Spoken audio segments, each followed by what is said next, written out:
To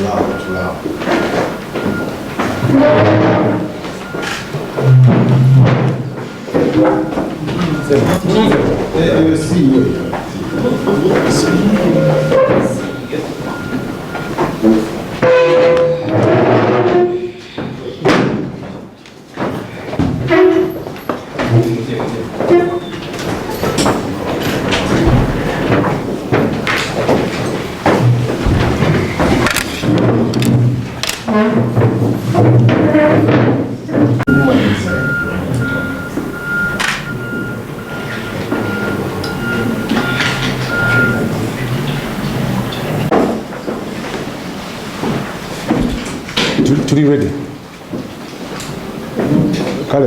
Okay, you let me know. To tank out English or Uganda? English. Yes. Okay. Primary, you let me know.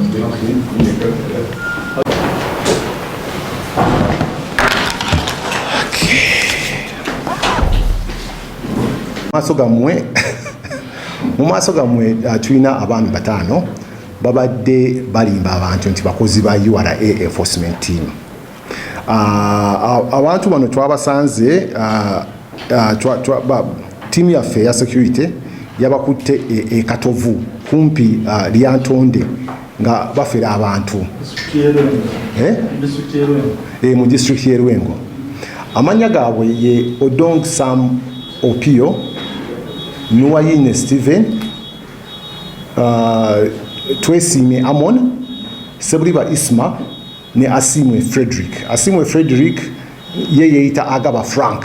Badde bambala shati zifananga uniform za fese ngo mwami yageza okulaga ayinerinya ku shati ye Agaba Frank. Nerinya leitufu ye Asimwe Frederick. Babadde bayina ne identity card eziraga nti baba mu URA. Nezino identity card nkadde nnyo. Naye omuntu wa bulijjo amtasobola kumanya. Abamu nga balina reflector jacket muziraba nga kuliko kalogo ka URA. Badde batambula ne siiru eziri fake. Bajja kudduuka bateekawo essasagge ne baleka n'ebiwandiiko nga bisoma bulungi nnyo nti temporarily closed for failure to comply with tax obligation. Visit Nakawa nga baggalawo nga bo balinda gwo bakubira emisimu nga muteesa obawayo ekyobawa nga bakoma nga bakugulawo. So tiimu yaffe yafuna reports kuva mu mikwano gyaffe ne intelligence team nekola omulimu gw'amaanyi netandika obalinya kagere era group ekyali out there naye tugezezaako okukwata bano abaami bano era abalala tubagoberera nnyo nabo bagenda kukwatibwa.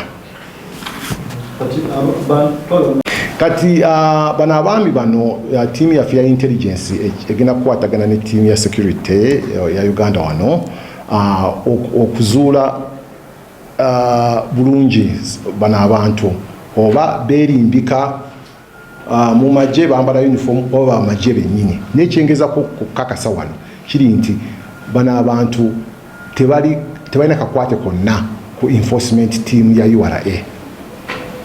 Beerimbika nti basirikale naye tebalina kakwate konna ku enforcement team ya URA. Ebikwekweto byabadde balina emmotoka gye batambuliramu bwe batuuka mu kifo nga babuukamu mu mmotoka. Jjukira nti katumandi omuntu wa bulijjo mu dduuka bw'alaba identity card ng'eno n'alabako URA tasobola kumanya nti eri forged oba teri forged. Bw'alaba reflector ziri awo tasobola kumanya nti ziri forged. Kate weegattako ne basajja nga bano esasage n'okutya. So bajja ne bagamba abantu mutunda omwenge temukosa digital stamps era temusasula musolo nga batiisatiisa abantu. Mala okutiisa nga baggalawo edduuka bakozesa zino siiru eziri forged. Mala okuggalawo edduuka ne baleka n'ekiwandiiko.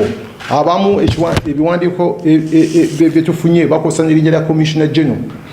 Bagamba property impounded for not complying with tax obligations by the orders of the Commissioner General. Kati teebereza oli ye Masaka. Musajja alina identity card ya URA yafananga ya URA kati okutya alina n'abasirikale.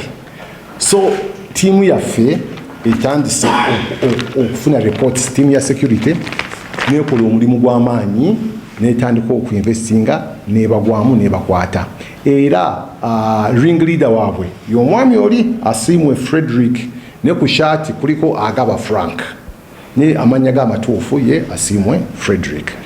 Tiimu bakyaliyo ne tiimu ya URA intelligence ebaloonya wenjogerera kati waliwo ne arrests ezimu zibakoze kweyo ensonga. Abantu bano tiimu yaffe ya intelligence ekwataganyiza ne tiimu ya security first and foremost okumanya story y'abano abantu. Omuntu asobola okwerimbika ng'ayambadde uniform nenga si musirikale. A very good case abaami bano bambadde URA nenga si ba URA. So that is number one. Are they UPDF or not? So tiimu yaffe ekwasaganya ne tiimu ya UPDF okumanya issue eno. Ekyokubiri wamala okumanya issue eyo, next stage bajja kikolako whether they're going to court martial or not yejja okuddako. Naye as I speak right now they are being also investigated okumanya nti whether they are purported to be UPDF or not. Abeita private Odong Samu Pio, private Nuaine Steven, ne private Twesime Emon basatu.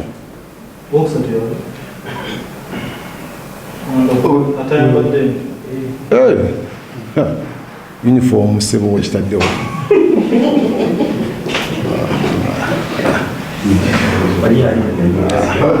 Okay, bade batambula ni mmundu. Bade batambula ni mmundu nga uniform ne mmundu tebereza nga oli musuubuze Masaka. Ne no gattako ne isimanya uniform ya URA tebereza. Eshegera.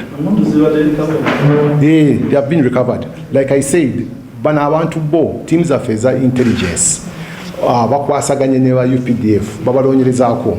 It's a much bigger case okumanya whether they are purported or not. So it's a much bigger case. The message number one, banange financial eri kumpi kugwa. That is number one. So wegendereze nnyo abafere aberimbise mu teams abasimanya enforcement okujja okugalawo. Tosobola kumanya mampi ng'oli tosobola kumanya nti eno ye card forge ya URA tosobola kitegeera. Ndowooza eziri zanjawulo nnyo ndowooza muziraba. However, muntu oyamba byambi n'osoma ku ID number. Mwokwata ID number eyo mbadde mbasaba mukube essimu eno 0800 257 700. Kankiddemu 0800 257 700. Otutegeeze nti ID number eno jjukira nti bano abantu bwe bajja mu dduuka balina okufuna akasente kaabwe si ekyo bakafuna bakya baleka essimu zaabwe. Tikubene simu tugenda kwogera ne Commissioner General kubene simu kati gwe kubeno gyotu otugambe nti owange wali abantu bazze ID number eri ABCD kati intelligence teams zaffe zijja kuyamba bulungi tujja kukola kye bayita trap tubakwate bulungi nga bazze okukima akasente kaabwe tubakwate bulungi tubaguleko omusango. Yes, nga bwe nabagambye earlier nti investigations are still going on. So tetsola gamba nti baba Masaka barracks oba barracks eno ofuna kyengamba teams of intelligence kwa zitudde ne team ya UPDF tumanye bulungi their story. Oyinza okusanga nti baba walala nnyo nga ffe twogera kino nga bo baveeri ofuna kyengamba naye tugenda bitegeera era tubawe information eyo naye kyensobola bagamba ekiri sure is that tebali attached ku enforcement team yaffe. Jukira nti enforcement teams yaffe tulina attachment y'abasirikale from UPDF abatuyamba mu mulimu, but bano bo bambadde uniform but they are not attached ku team yonna eya enforcement. Nga oza one of the misango gye tugenda okubagulako is impersonation naye nga misango giwera so kati nga bano bo tetumanyi court martial oba nedda so emisango gyetusobola okubagulako impersonation n'emirala. Yes, please. Yes, mukama akyatukwatiddeko kyekisooka. Number 2, smuggling is a very big issue mu URA. Abafere bangi nnyo beerampuka in different ways. Waliyo smuggling ku mazzi, waliyo smuggling abasuubuzi abamu ne baleeta container n'akulaga invoice ekulaga ngatto 10 ne bw'ogulawo container ziri ngatto 4. So smuggling ejja in different ways.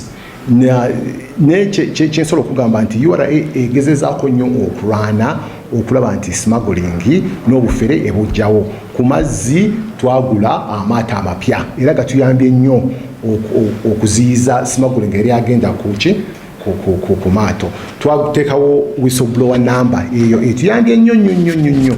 Bano abantu babakutte lwa whistleblower yakubye essimu eyo. Kyova olaba mbadde mbasaba essimu eyo gikwate 0800 257 700. Kati ono ye trade weerabye nti ne bano abantu nga batufera n'abagoberera n'akuba essimu eyo. Intelligence team yaffe eri swift nebakwata. Thank you.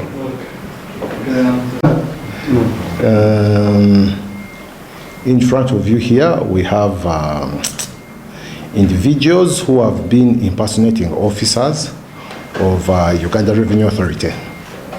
They were arrested in Katovu near Lyantonde after conducting fraudulent enforcement activities targeting business operators and members of the public.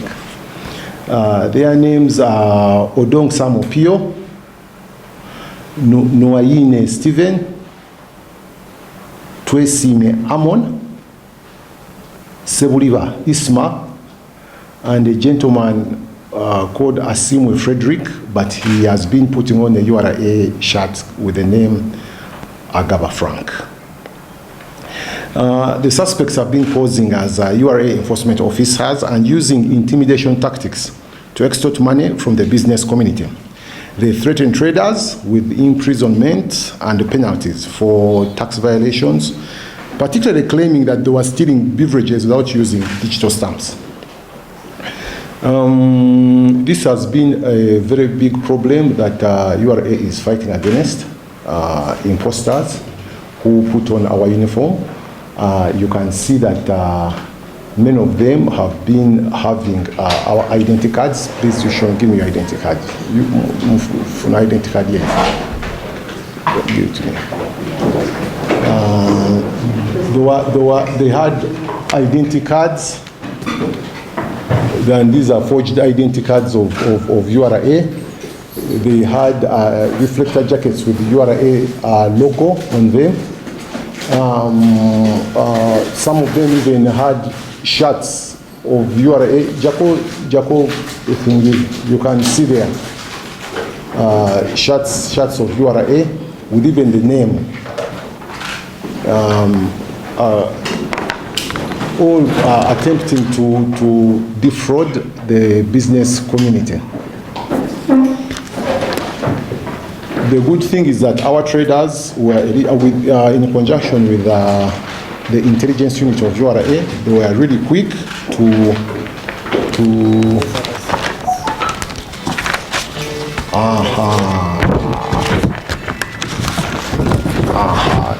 They went as far as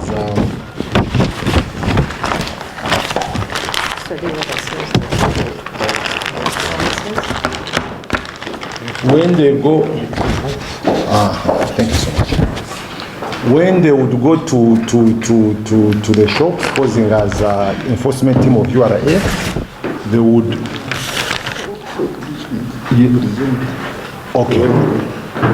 they would actually leave such documents to the shops that read temporarily closed for failure to comply with tax obligation. Visit URA headquarters in Nakawa, and they put their numbers. They could even put fake seals on the shops. They even had forged URA letterheads. You can see.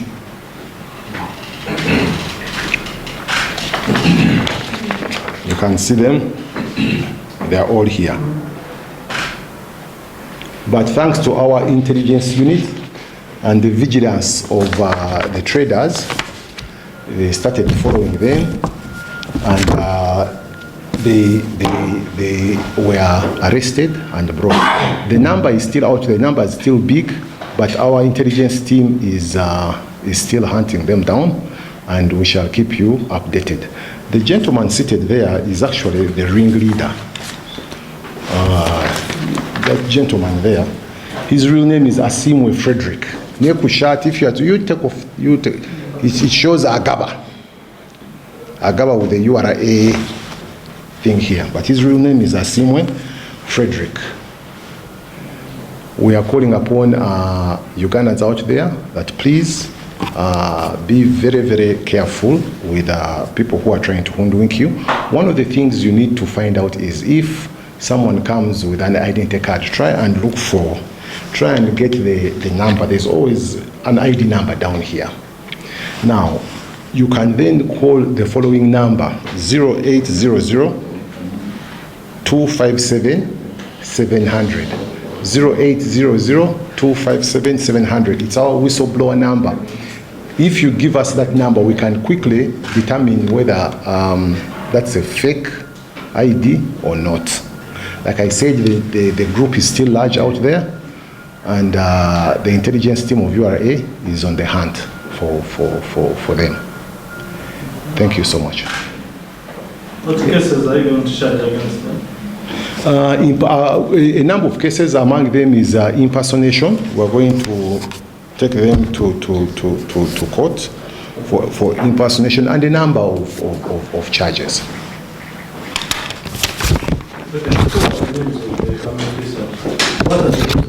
We have Odong Sam Opio.